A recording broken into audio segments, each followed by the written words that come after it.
तो बात सिर्फ एक और क्रिकेट मैच की नहीं है, ये एक कहानी है जिसमें एक तरफ है सर्वाइवल की जंग और दूसरी तरफ है हालातों के हिसाब से ढलने की मजबूरी।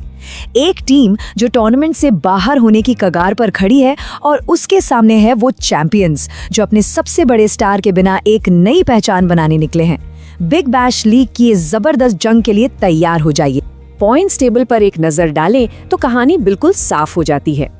एक तरफ सबसे नीचे सिडनी थंडर सिर्फ एक जीत के साथ अपने वजूद के लिए लड़ रही है और दूसरी तरफ होबार्ट हरिकेन्स जो मजबूती से दूसरे नंबर पर बैठे हैं। ये फर्क सिर्फ पॉइंट्स का नहीं है, ये है कॉन्फिडेंस का, ये है मोमेंटम का। सिडनी थंडर्स के लिए सिचुएशन बिल्कुल साफ है। ये एक करो या मरो वाला मुकाबला है। एक और हार का मतलब फाइनल्स का दरवाजा लगभग बंद। और स्कॉचर्स के खिलाफ जो उनका हालिया बैटिंग कोलैप्स हुआ था ना, वो जख्म अभी भी ताज़ा है।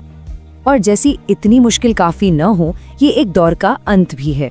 ये आखिरी बार है जब हम थंडर को उनकी फुल स्ट्रेंथ टीम के साथ देखेंगे। उनके leading wicket taker Shadab Khan और power play specialist Reece Topley दोनों इस मैच के बाद जा रहे हैं। मतलब सिर्फ दो खिलाड़ी नहीं जा रहे, टीम का पूरा बैलेंस बदलने वाला है जो इस मैच में जीत को और भी जरूरी बना देता है। अच्छा, अब आते हैं चैंपियंस पर। होबार्ट हरिकेन्स एक विनिंग टीम तो है, लेकिन उन्हें अपना फिनिशिंग इंजन खोने के बाद खुद को बदलना पड़ा है। टीम जीत तो रही है, लेकिन अब उन्हें जीतने के नए तरीके खोजने पड़ रहे हैं। जरा इस नंबर पे गौर कीजिए, 168.88। ये टिम डेविड का स्ट्राइक रेट है। मतलब ये वो विस्फोटक ताकत है जो हरिकेन्स ने खो दी है। उनकी चोट ने सिर्फ एक खिलाड़ी को बाहर नहीं किया, बल्कि आखिरी ओवर्स में टीम का इंजन ही निकाल लिया है। और ये जो खालीपन है, यही उनकी नई हकीकत है। इस मैच में सिर्फ पॉइंट्स की बात नहीं है, यहाँ बात है हिस्ट्री की, बात है एक पुराने हिसाब की। BBL 14 के फाइनल में हरिकेन्स ने थंडर को ही हराकर खिताब जीता था।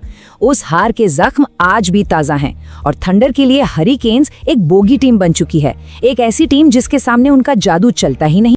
और जब हम नंबर्स की बात करते हैं ना, तो वो झूठ नहीं बोलते और ये नंबर तो सीधे सीधे चुभते हैं। पिछले 5 मैच स्कोर लाइन है 5-0, 5-0 हरिकेन्स के फेवर में। ये सिर्फ एक विनिंग स्ट्रीक नहीं, ये है कंप्लीट डोमिनेंस, एक साइकोलॉजिकल ब्लॉक जिसे थंडर को तोड़ना ही होगा। लेकिन ठहरिए, ये लड़ाई सिर्फ 22 खिलाड़ियों के बीच नहीं है। इस कहानी में एक तीसरा किरदार भी है, मैदान खुद। तो चलिए बात करते हैं NGI स्टेडियम की, जहां ये सब होने वाला है। इस पिच की खासियत क्या है? लोग इसे स्पंजी या टूथ पेस्ट कहते हैं। आसान भाषा में समझे तो बॉल यहाँ बैट पर तेजी से नहीं आती, थोड़ी रुक कर आती है। और इससे होता क्या है, बल्लेबाजों के लिए फ्री फ्लोइंग शॉट्स खेलना बहुत मुश्किल हो जाता है। और इसी मैदान से थंडर के कुछ बहुत बुरी यादें भी जुड़ी हैं। एक नंबर है 15, प्रोफेशनल T20 हिस्ट्री का सबसे लो स्कोर, और ये रिकॉर्ड थंडर ने इसी ग्राउंड पर बनाया था। तो ये सिर्फ एक स्टैट नहीं है, ये एक साइकोलॉजिकल बोझ है जो होम टीम अपने साथ लेकर उतरती है। इस ग्राउंड का शेप भी बड़ा दिलचस्प है। एक तरफ स्क्वायर बाउंड्रीज छोटी हैं, सिर्फ 65 मीटर, तो बल्लेबाज को लगता है चलो यहाँ टारगेट करते हैं। लेकिन सामने की बाउंड्रीज लंबी हैं, पूरे 80 मीटर। मतलब जरा सी गलती हुई और सीधा फील्डर के हाथ में कैच। यहाँ हर बॉल एक टैक्टिकल फैसला है, कहाँ मारना है और कहाँ बचना है। और एक और मजेदार चीज, यहाँ टॉस का रोल बड़ा अजीब है।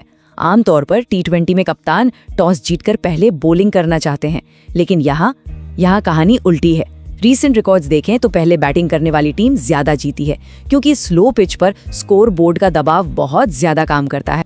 तो चलिए, मैदान भी समझ लिया, टीम्स की हालत भी, लेकिन मैच का फैसला आखिर होगा कहाँ?